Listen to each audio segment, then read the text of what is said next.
नमस्कार, विशाज home kitchen नाशिकमध्ये तुम्हा सर्वांचं स्वागत आहे. आज आहे आपला दुसरा दिवस सकाळचा. तर बाकीची रात्रीची सर्व तयारी झालेली आहे आणि आता हे काळ्या आमटीचं साराचं तळायला घेतलेलं आहे. आता ते सर्व दळून झालं की बाहेर शेगडी लावलेली आहे, तिथं तळण्याचं काम होणार आहे. आता पीठ मळायला घेतलेलं आहे आता पुरणाच्या पोळ्यांसाठी. आमच्या दोन्ही माम्या, मोठी मामी आणि एक लहानी मामी मस्त बसलंय पीठ मळायला. हे बघा, दोघी पण एकीने टोकरीमध्ये घेतलंय मोठ्या आणि एकीने परातीमध्ये घेतलंय. 7-8 किलोचं पीठ आहे. एकदम मेहनतीचं काम आहे पीठ मळणं म्हणजे. झालं मळून आणि इथे बसले आहे सर्वजण पूर्णाच्या पोळ्या लाटायला. तर ह्या माझ्या जावा आहे, ह्या 2 नंबरच्या ताई आहे त्या साईडला ज्या बसलेल्या आहे त्यामध्ये, आणि ह्या ज्या आहेत ना ह्या 3 नंबरच्या, ह्या दोघी पण कळवणच्या आहे आणि पुरणपोळी मांडे करायला एकदम एक्सपर्ट. हे बघा, आता एक जण आता आमच्या मामी त्या असे मस्त चाळे करून देत आहे, लाटून देत आहेत छोटे छोटे. आणि ह्या ज्या 2 नंबरच्या ताई आहेत ना जया ताई, त्या चाड्यामध्ये देत सारण वगैरे भरून आणि त्या आहे ना मामींकडे देत आहेत. आणि मला मामी एकदम मस्त अशा मोठ्या पोळ्या लाटून भाजायला देत आहेत. आणि त्या साईडला बसलेल्या आहेत ते आमच्या मंगलताई 3 नंबरच्या. आम्ही तशा आहेत ना सर्व 7 जावा आहे. पण दुर्दैवाने काय झालं आहे, आमच्यामधले एक जण आहे ना मेघा, ती एक्सपायर झाली करोनामध्ये. पण प्रत्येक कार्यक्रमामध्ये ना तिची आठवण आम्हाला येतच असते. खूप उणीव भासते तिची आणि खूप कमी भासते. खूप म्हणजे खूप आठवण येते तिचीवाली. तिची कमी कधीच पूर्ण होणार नाही आणि तिची ही खंत कायम राहणार आहे आम्हाला. तर आता इथे जयाताईने काय करून घेतलं आहे, आता दुसरा जो त्याच्यावरती ते सारण भरून घेतलं आहे. आणि ती थोडीशी छोटी वाटत होती ना, तर त्यांनी ती थोडीशी त्या साईजची करून घेतली लाटून. बघा, आणि ते एकदम आता पूर्ण असं दाबून पुरण भरून घेतात. खूप प्रॅक्टिस आहे यांना, खूपच मस्त पोळ्या करतात, एकच नंबर. नेहमी ना यांना पुरणाच्या पोळ्यांचं वगैरे हे काम आहे ना नेहमी यांच्याकडेच असतं, दोघींकडे. एकच नंबर का ह्या पोळ्या वगैरे लाटतात, ह्या पुरणाच्या पोळ्या. माझे तर बिलकुल हात नाही लागले पोळ्यांना, बिलकुलच नाही. माझे हेच बाकीचे आडवे तेवढे कामं चालू होते. आणि आमच्या मामी फुकताय चुलं. हे बघा, छान होतं, त्यांनी असं उंडा करून दिला आहे. मामी आमच्यावाल्या मोठ्या मामी लाटून देत आहे, जयाताई भरताय आणि ह्या आमच्या लहान मामी पोळी लाटत आहेत. आणि पोळी लाटून झाली का त्या तव्यावर टाकली की इकडं मंगलताई आमच्या 3 नंबरच्या त्या भाजून घेत आहे व्यवस्थित पोळ्या. हे बघा, हाशी मजाक मस्करी पण चालू आहे याच्यामध्ये. असे मोठे कार्यक्रम जर असले ना खूप मजा येते. आणि ह्या इथे बसलेली आहेत ना मध्ये आमची मोठ्या सासऱ्यांची सून आहे, म्हणजे आमची जाव. त्या पण 2 जणी आहे, आम्ही 7 जणी. आणि हे बघा, पोळ्या एकदम बनवून तयार. अशा 2 पाट्या भरलेल्या, एक मध्ये ठेवलेली, ही एक बाहेर आहे. तरी आमच्या मामीला बिलकुल कंटाळा नाही पोळ्या लाटायचा. हे बघा, लाटताच आहे अजून काही पोळ्या, अजून साध्या पण पोळ्या बनवायच्या आहेत. आणि इथं आता काय केलं आहे, भाताला आहे ना आपण आधण ठेवलेलं आहे, पाणी उकळून घेतलं आहे. 4 ते 5 किलो तांदूळ आहेत आपले हे भातासाठी. त्याच्यामध्ये काय केलं, 1 चम्मच आहे ना तेल टाकून घेतलं, म्हणजे भात कसा मोकळा होतो एकदम तेल घालून घेतल्यावर. आणि आम्ही इथे आमच्या आत्याबाई आहे माडसांगीच्या, तर त्यांनी आम्ही 2 जणी भात बनवत आहे. तांदूळ धुवून घेतले आणि ते याच्यामध्ये टाकतोय आम्ही, आधणामध्ये करून घेतले. आमच्या आत्याबाई पण एकदम 1 नंबर आहे स्वयंपाकाला, खूपच अनुभवी, एकदम टेस्टी स्वयंपाक बनवतात आमच्या आत्याबाई पण. हे बघा, सर्व भात वगैरे. आणि ह्या भातासाठी तांदूळ ना 1000 आठ घेतलेला आहे, कारण असे कार्यक्रम वगैरे जर असले ना तर 1000 आठचा तांदूळ पुरतो पण, आणि खूप छान फुलतो आणि एकदम असा कोरडा भात, म्हणजे असा मोकळा भात होतो. तर या साईडला मी ना गरम करून ठेवलेलं आहे पाणी, ते पण घालून घेतलं त्याच्यामध्ये. आणि व्यवस्थित असं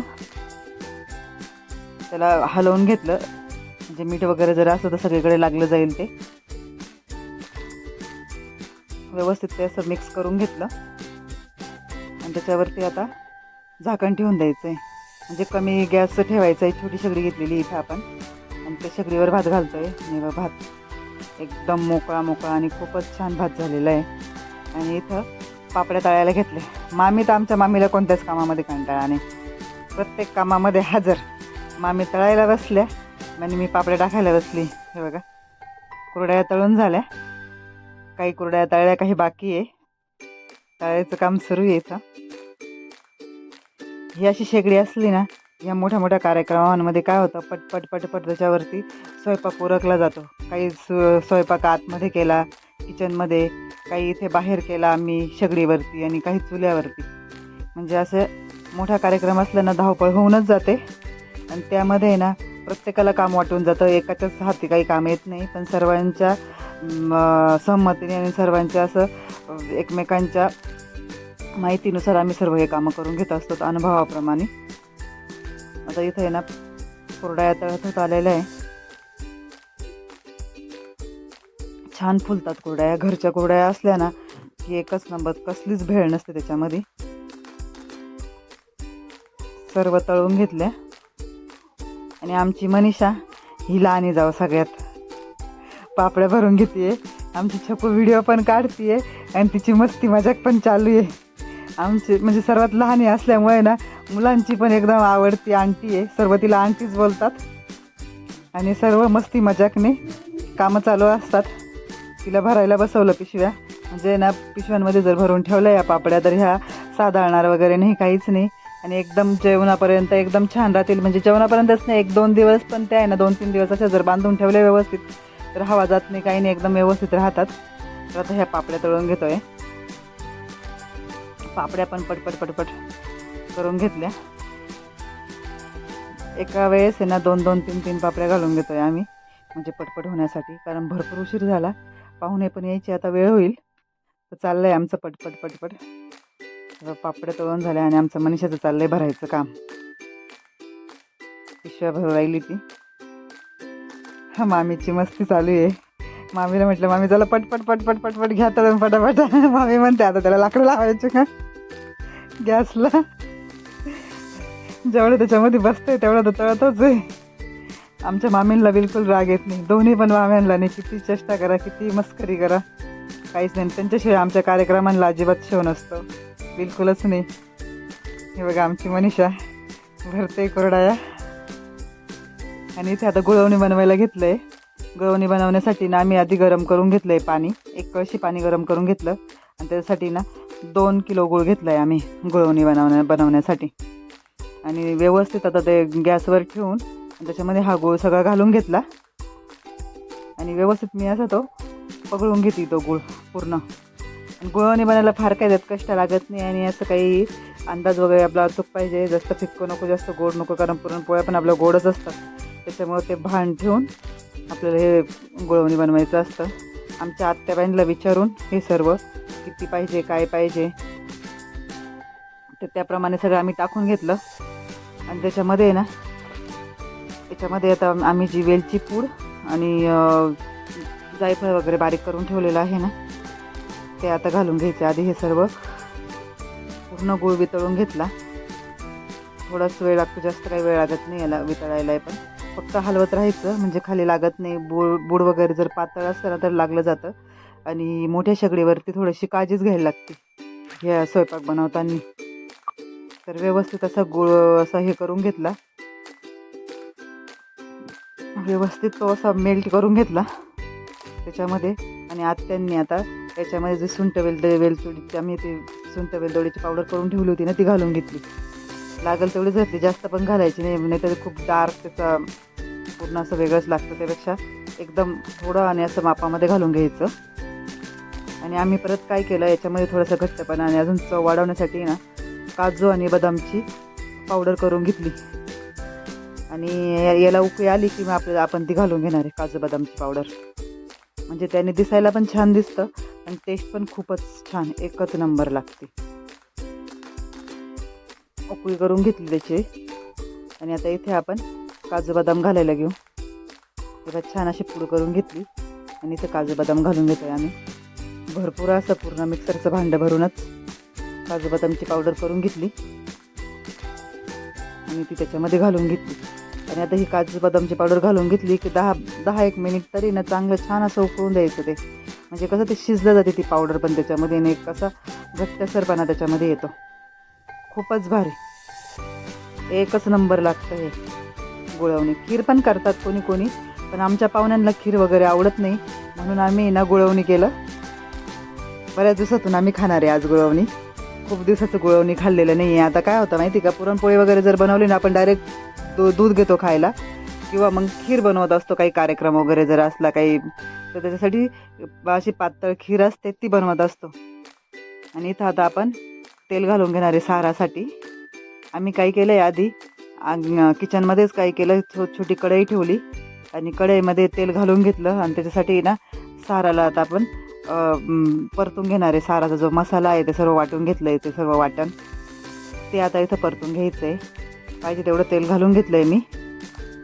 आणि हे बघा, आधी काय केलं आहे, हिरवी मिरची असते ना आपल्या, त्या हिरव्या मिरच्या, लसण, अद्रक आणि त्याच्यामध्ये कोथिंबीर, कढीपत्ता हे सर्व मिक्स करून दळून ठेवलं आहे बारीक मिक्सरमध्ये. आणि याच्यामध्ये आता आपण आहे ना, आधी तेल सर्व तापून झालं की मग आता आपण याच्यामध्ये जिरे घालून घेऊ. हवे तेवढे जिरे मी घालून घेतले. अंदाजीच केलं आहे आज सर्व, माप काहीच नाही आहे, कारण एवढा मोठा स्वयंपाक आहे, माप ठेवलेच नाही आहे, पटपट व्हायला पण पाहिजे होतं. आणि त्याच्यामध्ये ना आपण राई पण घालून घेतली, आणि 2 चमचे इथं मी हळद घालून घेतली. आणि आपल्याला आहे ना कलरसाठी मी 2 चम्मच लाल तिखट पण घालून घेतलं आहे. इथं जास्त नाही घालायचं आहे, कारण काय आहे, हिरव्या मिरच्या भरपूर आम्ही दळून घेतल्या आहेत मी. हे बघा,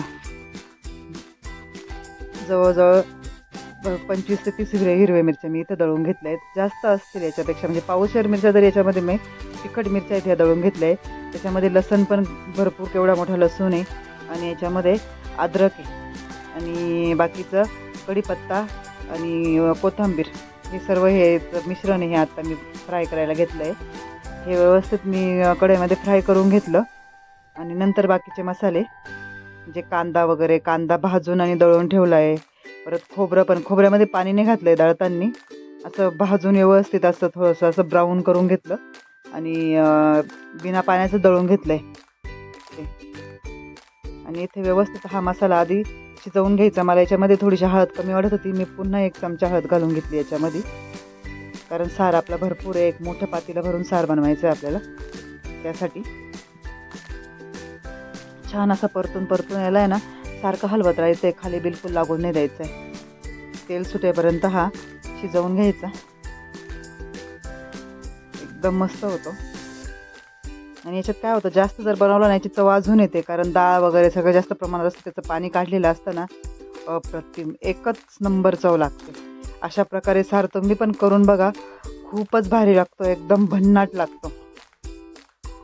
डायरेक्ट बाकीचे सगळे तारीफ करतील आणि उंगल्या चाटत राहतील, इतका भारी सार होतो हा. हे बघा, छान परतून घेतलं आहे.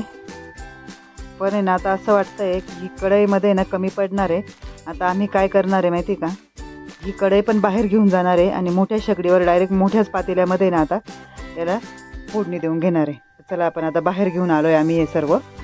हे बघा, पातेल्यामध्ये तेल घालून घेतलं, आणि तो जो आपण आतमधून आणला होता ना कढईमध्ये तो मसाला, तो, आणि डब्बा भरेना हा घरचा मसाला आहे, एक टिफिनचा डब्बा असतो तो घालून घेतला मी याच्यामध्ये, घरचा मसाला.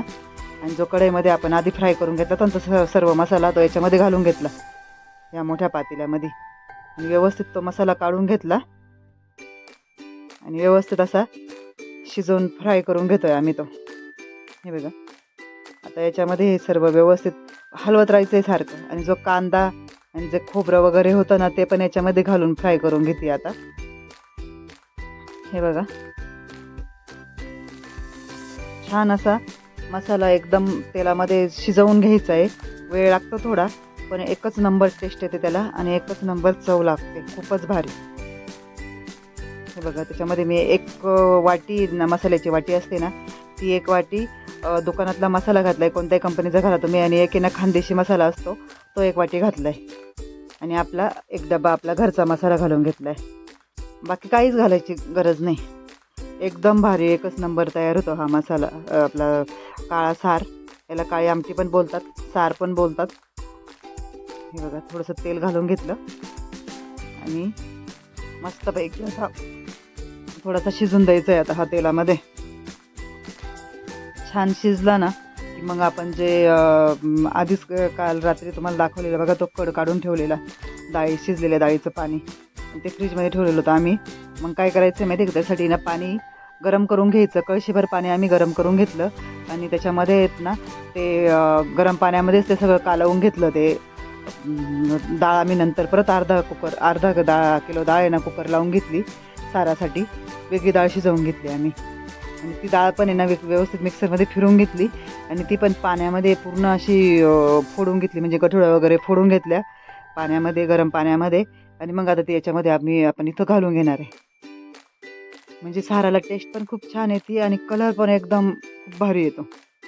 सर्व जेवण आपलं इथं सारावर डिपेंड असतं. सार व्यवस्थित झालं की जेवणाचं एकदम सुख प्राप्त होतं. सार छान झाला की जेवण पण अगदी सर्व जेवण एकदम छान लागतं. जास्त सार तिखट पण नाही बनवला आहे आम्ही इथे आणि जास्त फिक्का पण नाही बनवला आहे. एकदम मापामध्ये ते पाणी सर्व ओतून घेतलं जे आपण गरम पाण्यामध्ये कालवून घेतलेलं. आणि पाणी परत अजून एक कळशी आम्ही इथे तापून घेतलेलं आहे साईडला, गरम करून घ्यायचं. इथे आहे ना काय करायचं, सारामध्ये पाणी घालण्यासाठी ना गरमच घ्यायचं आहे, कारण की मग तरी वगैरे जात नाही आणि याची टेस्ट पण जशी का तशीच राहते. पूर्ण व्यवस्थित हलवून घ्यायचं आहे आपल्याला. हे व्यवस्थित एक जीव असं फिरवून घेतलं, बघून घ्यायचं पातळ आहे घट्ट आहे. परत पाणी घालून घ्यायचं. आम्ही हे पातेलं होतं ते थोडंसं धुवून घेतलं आणि अजून याच्यामध्ये पाणी घालून घ्यायचं आहे, कारण की अजून पण सार मला घट्टच वाटतो आहे आणि अजून उकळणार आहे, तो थोडासा शिजणार पण आहे, तर अजून घट्ट होईल. तो लगेच समजतं किती घट्ट पाहिजे आणि किती हे पाहिजे. तर आम्ही परत ही अर्धी कळशी याच्यामध्ये घालून घेतली, कारण अजून तो उकळता अजून तो कमी पण होणार आहे. बस आता एवढा एकदम ठीक आहे. आणि अजून हा व्यवस्थित कड येऊन उकळून वगैरे झाला ना तर एकच नंबर होणार आहे आणि याची तरी पण एकदम छान येते. याला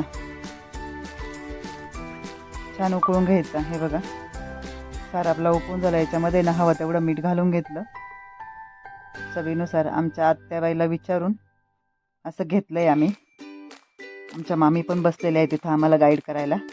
मोठ्या माणसांशिवाय हे शक्य नसतं. जे अनुभवी असतात ना त्यांना विचारूनच आपण हे सर्व करत असतो.